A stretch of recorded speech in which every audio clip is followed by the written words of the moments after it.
Bonjour et bienvenue dans cette nouvelle vidéo d'histoire destinée aux secondes. Nous terminons aujourd'hui notre série sur la Renaissance en abordant un thème essentiel pour l'époque, les mutations religieuses. Cette leçon va s'organiser en 3 temps. Tout d'abord, nous nous pencherons sur la réforme protestante, puis nous explorerons la réponse des catholiques avec la contre-réforme et nous terminerons avec l'évocation des guerres de religion qui ont découlé de ces mutations. Martin Luther est un moine allemand né à la fin du XVe siècle. Il a joué un rôle important dans la transformation religieuse de son époque, puisqu'il est à l'origine du protestantisme, une religion chrétienne qui s'est détachée de la doctrine officielle. Ainsi, pendant la Renaissance, les chrétiens se sont divisés en 2 groupes, les protestants et les catholiques. En 1517, Luther a publié ses célèbres 95 thèses. Ce sont des propositions qui critiquaient avec force les pratiques de l'Église catholique de l'époque. Parmi ces pratiques, il critiquait en particulier la vente des indulgences.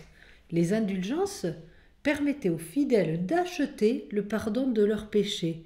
Ils donnaient de l'argent au pape en échange d'un allègement de leur séjour au purgatoire et d'un accès assuré au paradis. Luther considérait cette pratique comme profondément injuste et contraire à l'esprit du christianisme.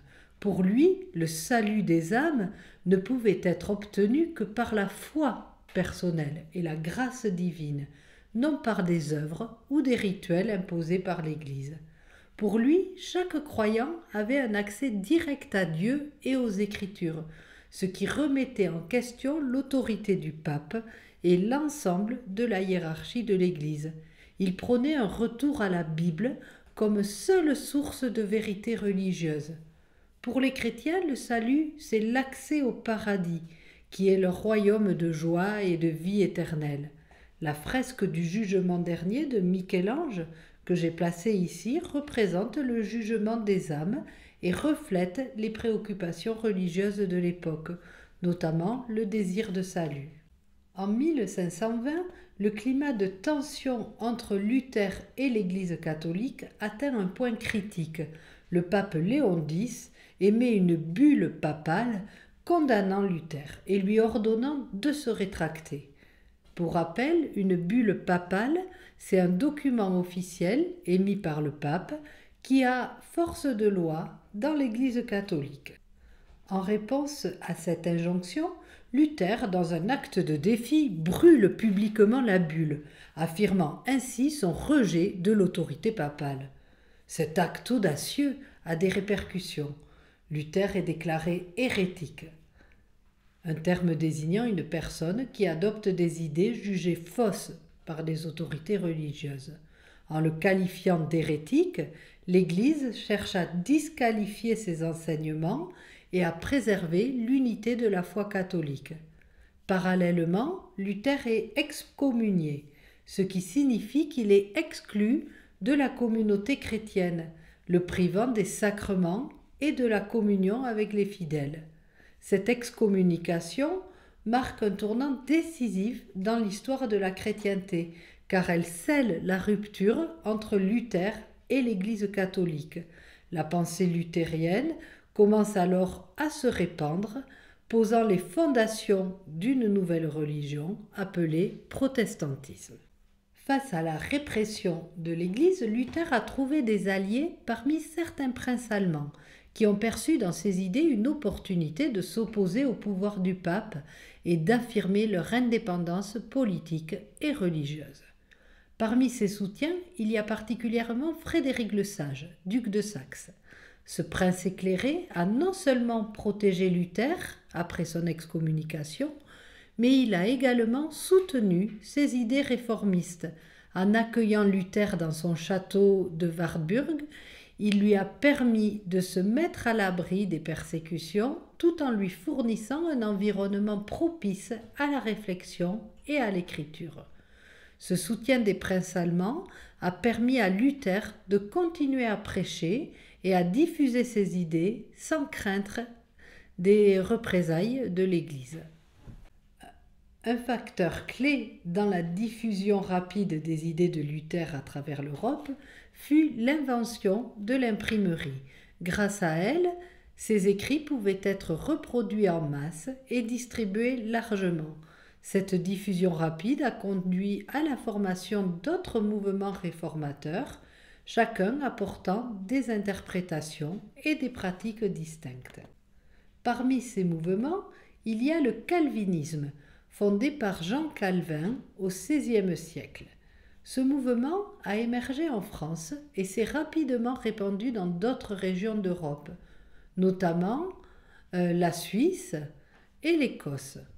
Le calvinisme met l'accent sur la lecture personnelle de la Bible, encourageant les croyants à interpréter les Écritures de manière autonome.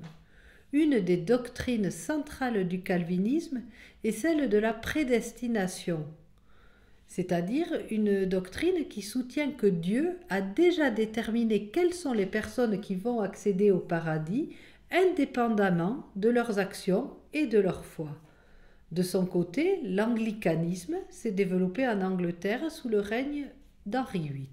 Ce roi a rompu avec l'Église catholique, tant pour des raisons politiques que personnelles. Il avait notamment le désir d'annuler son mariage. L'anglicanisme reconnaît le roi d'Angleterre comme le chef de l'Église anglicane. Ce mouvement a réussi à s'implanter durablement en Angleterre. Nous allons à présent passer à la seconde partie de la leçon qui concerne la contre-réforme. Ce terme désigne les efforts déployés par l'Église catholique pour répondre aux critiques des réformateurs et pour restaurer son autorité. Un des éléments centraux de cette contre-réforme a été la tenue de conciles. Un concile, c'est une réunion d'évêques et de responsables de l'Église qui avait pour but de discuter des fondements de la foi catholique et d'apporter des réformes. Le concile de Trente, qui s'est tenu de 1545 à 1563 dans la ville de Trente en Italie, est l'un des conciles les plus importants de cette période. Lors du concile de Trente, plusieurs questions ont été abordées pour répondre aux critiques des réformateurs protestants et pour transformer l'Église catholique elle-même. Tout d'abord, on s'est occupé des abus au sein de l'Église. Parmi ces abus, on trouvait la simonie, qui désigne la vente des charges ecclésiastiques. Pour devenir un évêque, on pouvait acheter sa place. Ce phénomène avait altéré la crédibilité de l'Église aux yeux des fidèles. De plus, les comportements immoraux de certains membres du clergé, qui ne respectaient pas les préceptes de la foi, ont également été une source de préoccupation. Les superstitions ont été critiquées pour leur influence néfaste sur la pratique religieuse. Enfin, la mauvaise formation des prêtres a été identifiée comme un obstacle majeur à l'enseignement correct de la foi. En parallèle, le Concile a également cherché à clarifier la doctrine catholique en réaction aux idées protestantes. Les membres du Concile ont réaffirmé l'importance des bonnes actions pour accéder au paradis, soulignant le rôle essentiel des œuvres dans la foi chrétienne. Ils rejetaient donc la prédestination. Ils ont également insisté sur l'importance des sacrements, tels que le baptême ou le mariage, comme moyen essentiel de grâce divine.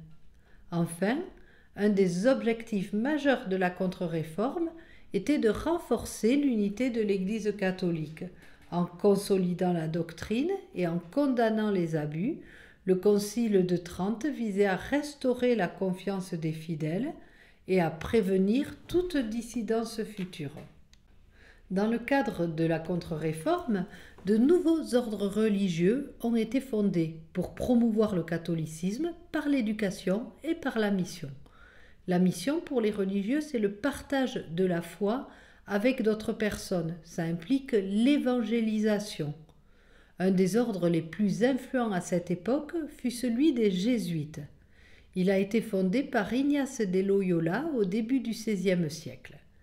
Les jésuites ont joué un rôle important dans l'éducation des jeunes, la formation des clercs et l'évangélisation des peuples à travers le monde, comme sur l'illustration où on voit le père Jacques Marquette, un missionnaire jésuite qui a exploré les rivières du Midwest américain et a établi des relations avec les Amérindiens, travaillant à leur évangélisation tout en respectant leur culture. Ainsi, les jésuites ont contribué au renforcement de l'Église catholique et à l'expansion de son influence à travers le monde.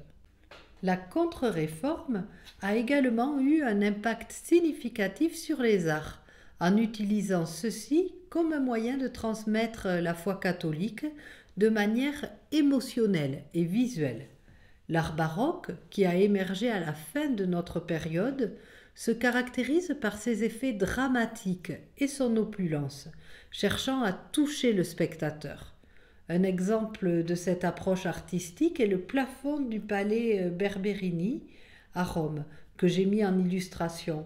Le plafond dépeint des scènes célestes qui invitent les spectateurs à contempler le monde du divin, renforçant ainsi leur foi et leur engagement envers l'Église catholique. À travers de telles œuvres, l'art baroque devient un instrument de la contre-réforme, cherchant non seulement à éduquer les fidèles, mais aussi à les émouvoir, à les inspirer, en leur rappelant la grandeur de la foi catholique. L'Église catholique a également renforcé les institutions de l'Inquisition. L'Inquisition est un tribunal ecclésiastique chargé de juger et de condamner les hérétiques. Elle avait pour objectif de préserver la véritable foi chrétienne en enquêtant sur les hérésies, c'est-à-dire les croyances qui s'écartaient de la doctrine officielle de l'Église ou qui la remettaient en question. Ainsi, à travers l'Inquisition, l'Église a non seulement tenté de préserver sa doctrine, mais a également exercé une pression sur les fidèles en leur faisant peur. Nous allons à présent passer à la troisième partie et dernière de la leçon sur les guerres de religion, un phénomène tragique qui a marqué l'Europe au XVIe siècle. Les tensions croissantes entre les catholiques et les protestants ont conduit à des conflits violents. En France, l'un des événements les plus marquants de cette période fut le massacre de la Saint-Barthélemy en 1572. Ce massacre a été orchestré contre les Huguenots, c'est-à-dire les protestants français, et a entraîné la mort de milliers d'entre eux. Ce massacre a été déclenché par le mariage de Marguerite de Valois, la fille de Catherine de Médicis, qui était alors la régente du royaume de France, avec Henri de Navarre, le futur Henri IV. Ce mariage avait pour objectif d'apaiser les tensions entre les catholiques et les protestants, en renforçant les alliances entre les deux factions, car Henri de Navarre était protestant. Cependant, malgré ses intentions pacificatrices, l'union a suscité les craintes parmi les catholiques, qui redoutaient une révolte des protestants. Ces inquiétudes ont conduit à un ordre de massacre contre les Huguenots. Dans la nuit du 24 au 25 août 1572, des milliers de protestants ont été tués à Paris. Malheureusement, ce massacre ne s'est pas limité à la capitale, mais a rapidement engendré toute une vague de violence à travers la France, où les actes de représailles et les tueries ont été perpétrés. Le massacre de la Saint-Barthélemy est devenu un symbole tragique des guerres de religion en France, et cet épisode a bien sûr aggravé les divisions entre les catholiques et les protestants. En France, les guerres de religion se terminent momentanément avec l'édit de Nantes, qui a été promulgué le 13 avril 1598 par le roi Henri IV. Cet édit vise à établir une coexistence pacifique entre les catholiques et les protestants. Il accorde aux protestants la liberté de pratiquer leur religion chez eux et dans certaines régions et villes, tout en maintenant le catholicisme comme religion officielle de la France. Cette mesure a permis d'apaiser les tensions et de favoriser la réconciliation entre les religions après des décennies de conflits. De plus, certaines villes, comme La Rochelle, étaient spécifiquement désignées comme des lieux de refuge pour les protestants où ils pouvaient exercer leur foi à la vue de tous sans crainte de répression. L'édit de Nantes est souvent considéré comme un acte de tolérance, bien qu'il n'ait pas complètement éliminé les tensions. Son annulation en 1685 par Louis XIV marquera un retour à l'intolérance religieuse et à la persécution des protestants. Mais jusqu'à ce moment-là, il a réussi à stabiliser la France à l'issue des guerres de religion. Voilà, nous avons terminé notre leçon sur les mutations religieuses. J'espère avoir été claire. Je vous souhaite de bonnes révisions et je vous dis à bientôt.